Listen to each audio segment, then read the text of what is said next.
আজ আমার ছেলে কুল পেড়ে নিয়ে এসে বলল, মা আজকে আমাকে কুলের আচার বানিয়ে দাও। তো কুলের আচার বানাতে বলেছে, তার জন্য আমি কুলগুলো ধুয়ে দুদিন ধরে রোদে শুকনো করে নিয়েছিলাম। তারপর দেখো, গ্যাসে আমি কড়াই চাপিয়ে দিলাম, কড়াইয়ে তেল দিয়ে দিলাম। তেলটা গরম হয়ে যাওয়ার পর দুটো শুকনো লঙ্কা ছিঁড়ে দিয়ে দিয়েছিলাম।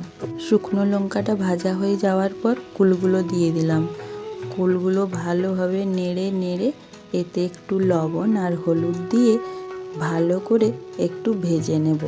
আজকে আমি কোনো ব্লগ ভিডিও নিয়ে আসিনি বন্ধুরা, ছেলের আবদার রাখার জন্য কুলের আচার বানাচ্ছিলাম।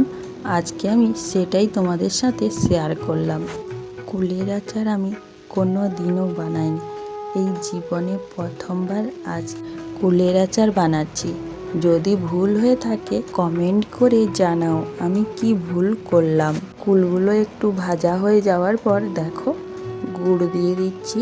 আমি তো জানি না কতটা গুড় লাগবে, তার জন্য দেখো আমি ঢেলে যাচ্ছি গুড় আর নেড়ে যাচ্ছি কুলগুলোকে। যখনই বুঝবো যে কুলগুলো গুড়ে মেখে গেছে তখনই আমি গুড় আর দেবো না। জীবনে প্রথম আজকে কুলের আচার বানাচ্ছি, তো টুকিটাকি ভুল হলে হতেও পারে।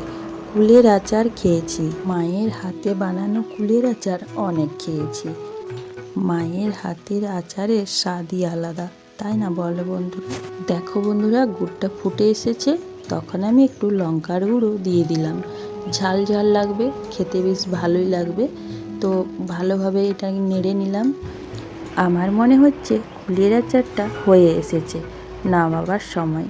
এখন আমি প্রথমে সেই জিরে আর মৌরি, মেথি, কালো জিরে ভেজে রেখেছিলাম, ওইটা এখন গুঁড়ো করে দিয়ে দিলাম।